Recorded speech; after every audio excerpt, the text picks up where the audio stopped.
Hey everyone, welcome to Cathedral Minis. This is Shadow. We are going to be working on the donated Warlord Titan legs today as kind of a follow up to some of those shorts that we made last week.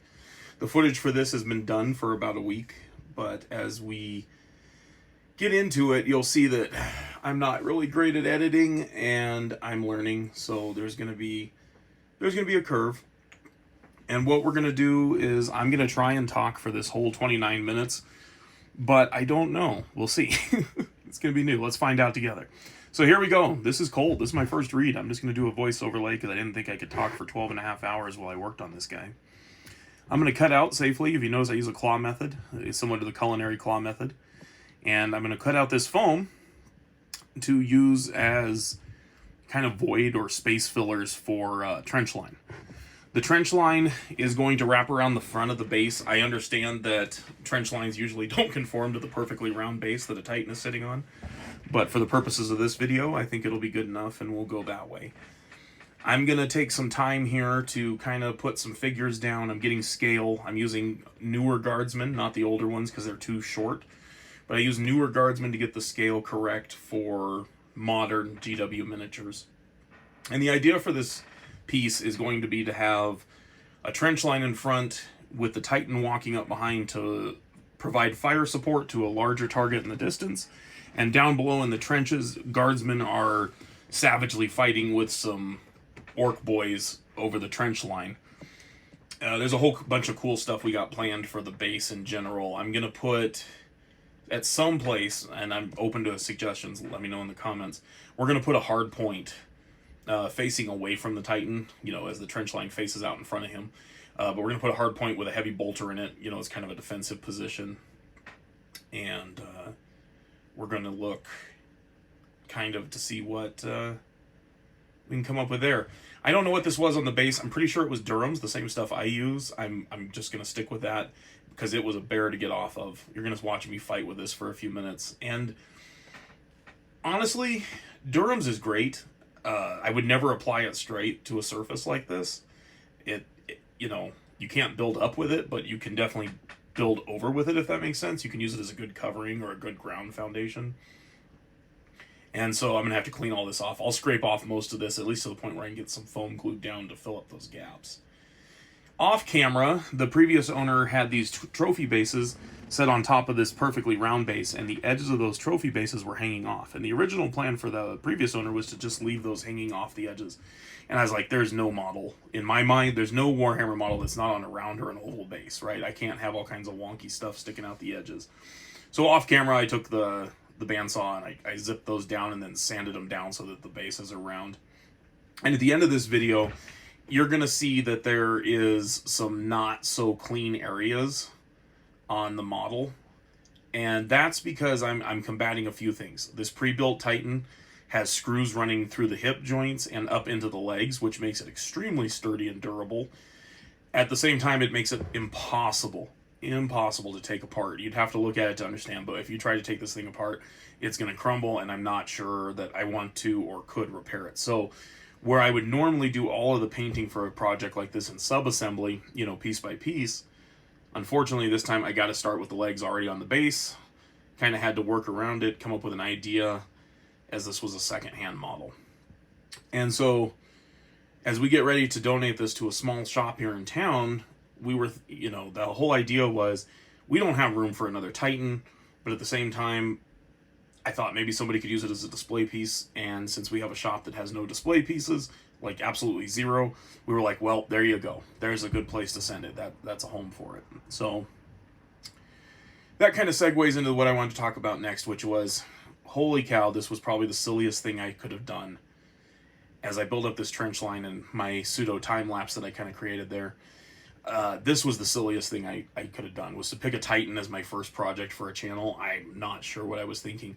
Between learning editing, the amount of time that it takes to film projects of this scale, the fact that I wasn't prepared for, even if you notice the camera angle's wrong, that's because my camera is so high up, because the Titan legs on top of this base are probably at 2.5 feet, maybe closer to 3, because they're stacked so tall. And I haven't measured, so probably closer to 2.5. But yeah, it's just absolutely the silliest thing I could have done. But I'm having a blast with it, so here we are. And I'm glad to be here talking to you guys about it. So I didn't put any foam safe super glue down. This is just plain old super glue, cheap stuff from the dollar store. And what you'll see me do here soon is, as I'm placing these pieces, you'll see that I'm kind of building up that trench line to eventually cover in Durham's. But what I'm going to do with that super glue is I'm going to quick set it. And quick setting, I made a short on it. It's a safe way to quick set it, and you can use baking soda. And baking soda causes a chemical reaction with super glue that, well, you should definitely do it in a ventilated area.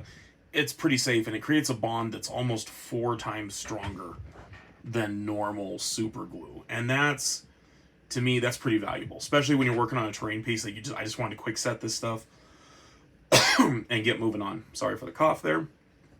I will maybe edit that out. Anyways, yeah.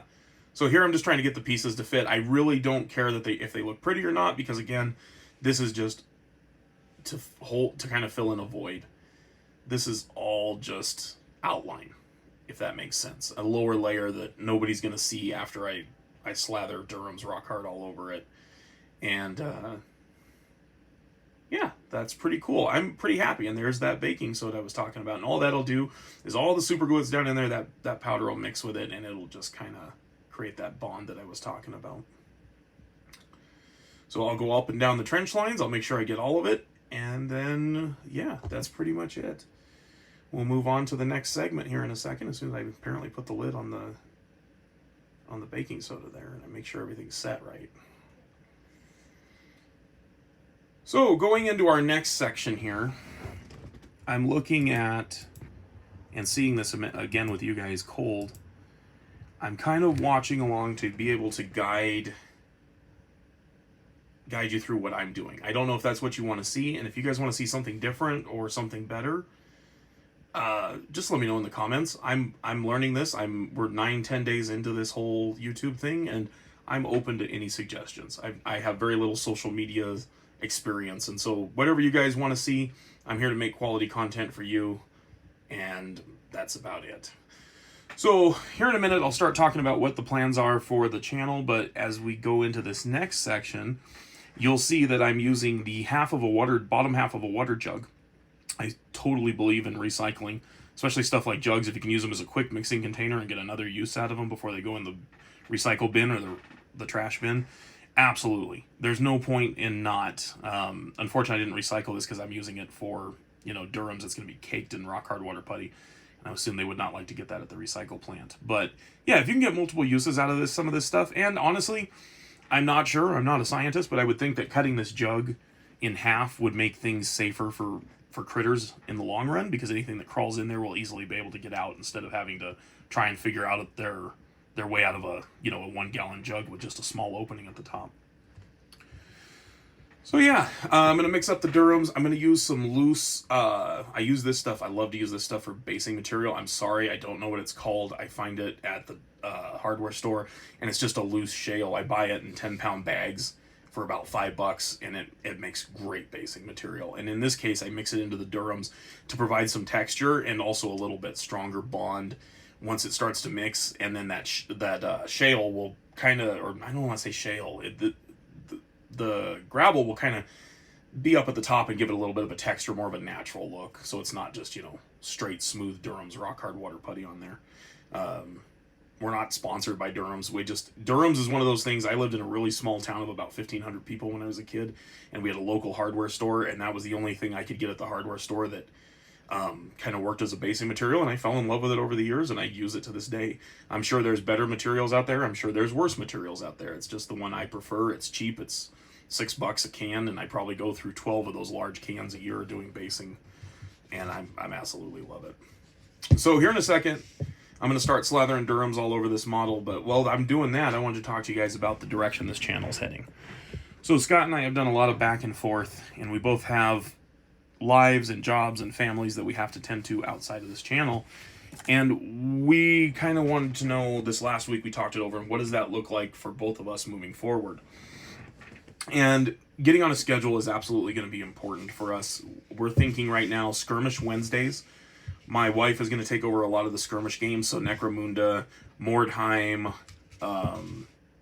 Frostgrave, just to name a few, and Necromunda, all 3 editions of Necromunda. Pretty much Lord of the Rings, anything that's on that smaller skirmish size, we're going to do those on Wednesday. And that's kind of the plan in a month or so, as we get a little bit of content and some more skills built up with editing, so that we can bring in quality battle reports, is getting Skirmish Wednesdays going. Thursdays, at least every other Thursday, probably starting in about 2 weeks, is going to be a battle report. And starting out, it's going to be old world content. We're going to film an escalation game. The reason we're doing that is to give ourselves some smaller games to work on, so that I can learn how to edit, make sure that people can see dice rolls, and see if people kind of how they respond to it, what we can improve on, and then we'll get into the bigger full-size games of Warhammer. The old world, Warhammer 40k, Trench Crusade, anything bigger and kind of grander, although I guess Trench Crusade could kind of fit in that skirmish realm, but that's a newer game that's coming out if you're curious. It looks awesome. But yeah, so that's that kind of stuff that we're working towards. And we wanted to do something with this channel that wasn't just about us. We absolutely are open to suggestions, and we would love to hear people's input. But the idea right now is that eventually I will begin to, with Scott's help, paint up large armies, display pieces like Titans, things of that nature, some more coveted things, Titans, for example, just some of those larger, cooler things, and we're going to auction those off for good works. And we want to support programs that we believe in, like maybe the Children's Hospital close by to us, or the Humane Society, because we love dogs, and we all have, we're all dog lovers. I don't know. We're working on it. We're open to suggestions. The only thing that we want to stay away from is obviously anything that's, negative. We don't want negativity here. This channel is going to be all about positivity and making the world a little bit better place, even if it's on a very small scale. So the next thing to talk about is how we want to kind of bring in you guys as the viewers into this channel. And whatever that may look like, whether it's people sending in snapshots of their work, or maybe we do, I don't know. This is all spitballing ideas, so don't take anything as gospel, so to speak, yet. But think of it like this. Like, what if you, the viewer, were able to send in pictures of your work, and then we could show them and talk about them. No judgment, no criticism, because none of us here are Golden Demon painters. None of us are professional painters, to my knowledge, that have been doing commission artwork for, 30 or 40 years. We're not there. We're not, and we don't want to be there. We got other stuff going on. We want to do stuff that brings us joy, brings you joy, and can do a little bit back, for the community. So yeah, give me some ideas. Tell me what you guys want to see. Does it look like maybe you guys send snapshots and we run them at the end of the video along eventually, like, I don't know, Patreon info or something? I've seen people do stuff similar to that. I don't know how any of that works. We'll get to that down the road. But yeah, we could run photos. We could run a photo competition. We could not competition. That's not right. But like a photo, like, get together. I don't know what the word is. But yeah, so let me know. That's something you guys can be involved in, and we can maybe pull in a segment on Tuesdays or Mondays that's specifically for fans. Maybe it's just where we're like, hey, let's look at user X. I'm just going to use that as an example. User X's photos today, and man, look how cool this is. Because even if you're not the world's best painter, or the best converter, or the best modeler, or the best scenery maker, or terrain maker, it doesn't matter. Everybody has valid input, and I cannot tell you how many times I've looked at somebody's work objectively, not worried about, did they highlight, did they do this or whatever, but I found value in that. I'm like, man, their color combos are great. Their use of color here is wonderful. Maybe they're not such a great miniature painter, but they excel at basing miniatures. Or maybe they're not such a great miniature baser, but they excel at painting miniatures. There is value in every piece of work that you do and every piece of work that I do. And instead of hating on each other's work like I've seen in some dark places of the internet, Reddit, but instead of doing that, let's come together and let's look at each other's stuff and find value and, use out of each other's suggestions and input. And I don't know. I find that to be kind of a cool idea. You let me know. Anyways, now getting into Tamiya. These are jerry can set, but they're really awesome. I use them a lot in Gunpla. Probably way too much. Another hobby I'm new to. This not new to Warhammer, but I am new to Gunpla, and oh my goodness, they have so much use for scale modeling of any kind of scale modeling. I would highly recommend Tamiya products. They're cheap for the price point compared to like Warhammer, and they will just go over anything and everything and just bring out that extra little bit of realism. So here, this is a space you guys probably haven't seen yet, but back there under that trophy base is a huge void, just empty space. And so that Durham's doesn't run back in there or, you know, kind of mess up the flow of the terrain so we don't have a huge cave under there, I'm going to build that up with some more foam. And these are just little scraps that were left over from before. And that's just kind of to fill that void again, so I can start putting up, building up more of the scenery around it. Now, I haven't quite decided what I'm going to do with all the scenery around it. I might go buy some scenic trees and stuff and kind of make it look like a no man's land he's striding through. Although I was looking for real world inspiration of trench lines, and what inspired me to really, in the end, these things are going to look like trash. There's going to be posters everywhere, food wrappers. As I looked at some pictures of current trenches in the Ukrainian-Russian war and what that looks like, and I realized as I'm looking at these trench lines, they're full of trash. They're full of bottles of I probably don't want to know what. And I realized you're not getting out to go take the bin out to the curb on Tuesday morning for the trash truck to come. You know, you're not leaving that trench line unless you absolutely have to, and due to safety, and I'm sure. And so, yeah, I thought, well, okay, so we need to clutter up these trenches a little bit. These guys have been living in there. You know, they haven't wanted to come out and fight the orcs, I'm sure. Who would want to fight an orc hand-to-hand? I wouldn't. So, yeah, that's kind of the idea behind that. And as we go along, I'm going to take, I've got some corrugated cardboard that I made look like corrugated tin, and we're going to go around the edges of the inner edges of the trench line, do some wood supports, get it looking like it's actually been kind of reinforced and shored up a little bit more like it's a permanent situation. And I do want to build somewhere up around that right foot, around the toe, probably where it's off on the right, and you can see it in the shot. There's that spot up there. I'm thinking about building a hard point with a heavy bolter popping out like it was a small part of the bunker trench line, where they had a good place for covering fire to be provided by the heavy bolter. And I mean, that's what I would do. I would absolutely, I mean, I don't know, I'm not a trench warfare expert by any means, but I would definitely have every so often a hard point, a defensible point that can just lay down withering fire, and probably then every, little ways down there's another one, and that way they can overlap and, support each other a little bit.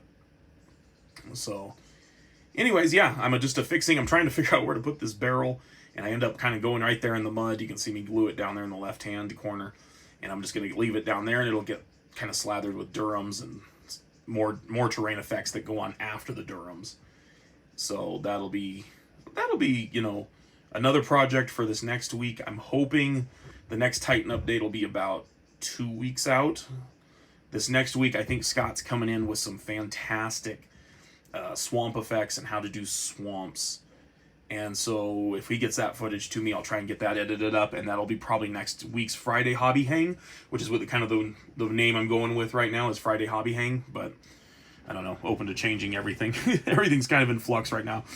Speaking of which, you're going to see my banner and all our YouTube graphics change probably 50 million times as we try things and see what happens, or see what works, not what happens, what works and what doesn't work. The cold reads are probably going to stop eventually. I'll get to the point where I can edit audio over, and it's clean audio, and you guys aren't having to listen to me ramble and rant about random stuff, but honestly, after a week of editing just 12 and a half hours of footage down to 29 minutes, 9 seconds, 0.14, I was pretty much done I was at the end of my learning curve for this week, if that makes sense. I need to learn some new skills. Every day I try and learn 2 or 3 new things about the editing software I use. Shout out to DaVinci Resolve. They are awesome and free. But it's been one of those things where there's a lot to learn here. I still know maybe I'm looking at my editing screen now as we talk and watching the video, and I'm going to say I know maybe 15 to 20 of these hundreds of different buttons and features do. I've got enough that I can cobble together something that I hope is somewhat watchable, but yeah, the thumbnails was another bear. My thumbnail quality needs to go up. I'm 100% aware of that, but I was learning that 1 hour prior to posting this and filming this voiceover, because I realized the audio that I had before was just absolute garbage. So yeah, everything's going to look a little amateurish for a few weeks, months, but as we push into, I would like to say, late August, by that time you should start to see my skills build up, and you should see a higher quality product. And that's what we're hoping. We're here for you guys, and we'll see where this takes us. This was me and my buddy we're not younger people, and well, we're not older either, but we're middle-aged, and man, we were not prepared for the learning curve. Neither one of us had social media. I don't even have a Facebook. Never had a Facebook. Don't know what to do with Facebook. For example, that's just an example. So starting YouTube cold, and then as I came into it, I'm like, oh man, I may need to learn Instagram. I may need to learn TikTok. I may need to learn this and that. So the easiest thing for us is we started with shorts. Shorts were simple. The only investment I put into this so far is I went out and bought a new iPhone 15 Max Pro. Sorry, Android users. I've always been an iPhone user, but my last iPhone was an iPhone 6 I'd had since 2015. It wasn't filming very well. We'll just leave it at that. So I went out and bought a new iPhone. I treated myself to a phone, and I was like, you know what? I bought this expensive phone. Why not try and film some content? I like watching other people's content. Maybe I can share something with the world. And then I was like, hey, Scott, do you want to do YouTube? And Scott's like, we can do that? And he's like, I thought you had to be, he didn't know. And I was like, yeah, no, I guess we just set up a channel and we started a channel. So that's where we're at. And it's been an absolutely wonderful journey over the last week and a half or so. We've learned a lot. We've gotten to know each other better. We've gotten to know other people better. We're starting to build a subscriber base, and that's just the outpouring of support has been wonderful. I don't think to this point, and I would hope it stays this way for the most part, but I mean, I'm prepared for it, but I would hope that the positivity continues and we don't bring in a lot of people with negativity. I definitely don't want people, we're looking at your work, and, I don't want people to be like, oh, well, that was just garbage, and that person doesn't know how to paint. And like I said, just because that person may not know what you know about painting does not invalidate their work, nor does it invalidate that they have something to bring to the table. We all are here to play with little toy soldiers, and I don't care what shape, form those little toy soldiers work. I will sit down with somebody and paint Green Army men if they want to, just because we get to share the joy of doing something similar. And I get so frustrated watching people get upset and be like, well, you could do better, or you can do this, and they're like tearing people down instead of saying, hey, that looks really great, I'm excited to see what you come up with next time. Because what you're doing when you're just constantly trashing somebody is you're just tearing them down, and I don't want to see that. So anyways, rant over. All right, so as we move into the 23.5-minute mark here, I am really just going to town with Durhams all over this. I'm sorry, you guys have to watch some Durhams. This is strenuous. I realize now as I film the audio, and I thought I had this down far enough, I probably could have cut it down to 23 or 24 minutes and maybe cut 5 minutes more of this putty workout. I'm sorry. That's not what's happening. So, as a streamer on another channel says, kick me in the giggles. So here we go. You can't really see what I'm doing up front there, but I am just smoothing this out to get the texture as earth-like as possible. And towards the end of this video, you're going to hear me? You're going to see me hit this with a sanding piece of sandpaper. And once this stuff hardens, the name Rock Hard, hey, there's a shout out to my lunch. This stuff is easily sandable. Don't ever be afraid to sand Durham's Rock Hard Water Putty once it's dry. Don't do it when it's mildly damp. Make sure it's had a good, 4 hours to dry at least. If you're going real thick, maybe 8 hours to a day. But make sure you got that dry time in there, and then you can just hit it with a sander, and it will smooth everything out to this gorgeous, it looks like he's striding over earth. It's hard to explain, and once it's painted up, everybody will be able to see, but yeah, this is some of the best product. I promise, I'm not sponsored. I have no relationship with Durham's Rock Hard Water Putty, but they are. I cannot say enough nice things about that product. Maybe in the future I'll hit up Durham's. So, yeah, we're done here. My desk is a mess. Durham's powder will get everywhere. It's like working with sawdust almost in a way, and I definitely recommend. I wear a respirator or a dust mask at a bare minimum when I'm working with sawdust or stuff like Durham's. I don't want that powder up in my sinuses. I just, the sneezes. So, try to avoid the sneezes. Try to avoid getting anything up in your nose that you don't want, other than air and hair. You don't want anything up there too much. So as I kind of go through this dead space here, I will hope to see you guys again in the future. I know we're approaching the 3-minute end of the video here, and I'm sorry you're going to have to deal with a little bit of some dead space here. And I will probably try and get back in there and edit that out and mark here. So, finally, getting out the last little bit of Durham's to smooth out the backside. I wanted it to look like there was a little bit of slope. Maybe he was walking up out of a huge artillery crater or something on that back end. I might kind of form that up later. Some scorch marks, or round it out a little bit so it looks more like a crater or a depression where an artillery shell hit. And that's that. Right now I'm just cleaning up the feet. I will say, don't be scared to get some of this stuff on the feet or whatever piece you're working on. Just get a clean, wet brush, and as long as it hasn't set, it'll just wipe off. I mean, it wipes off easier than paint.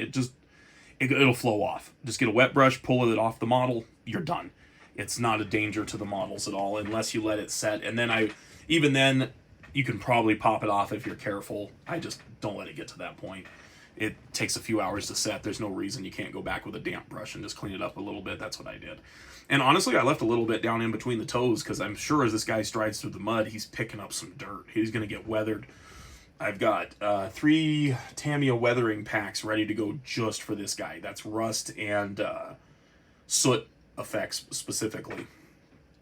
So there we go. I'm cleaning up my desk, getting all that Durham's powdered off of there, moving my airbrush slurry pot, and we're gonna, yeah, you can see how far up my camera is. If you look at that cable is running up to my the light that runs next to my phone camera, that particular light. And there you go, Guardsmen in the trenches. What do you guys think? I'm gonna try a quick little trick and effect here after the sanding. I want to let me know what you think in the comments, but I'm gonna try and do the finger snap transition that everybody does on their videos. I don't know how it'll look, but we'll see what happens. So yeah, this thing had dried for about an hour. I set it. I really didn't give it much, but it was also a very hot day that day, so I didn't really need to give it a much. The only reason I'm wearing long sleeves is there's an air conditioner right up there above where you guys can't see, so I'm comfortable, and I kind of try to keep on a long sleeve so that I don't start shaking from getting a little too chilly. And that just keeps my hands steady when I'm working. So yeah, see how I'm just pulling that sandpaper along? That's fine. You can get rough with it. It's not going to hurt anything. It's not. And there you go. Starting to see the kind of the outlines, right? We're still going to have to go back and clean up the outside edge of the base, and you'll see that in the final shots where the base is still a little rough around the edges, but once we put some wood filler putty or some kind of epoxy in there to fill it up, it'll be fine. And there's some Guardsmen coming, so you can see scale of the trenches. And it's going to look pretty cool once we get it all doctored up. And yeah, there you can start to see the edges where I need to sand more.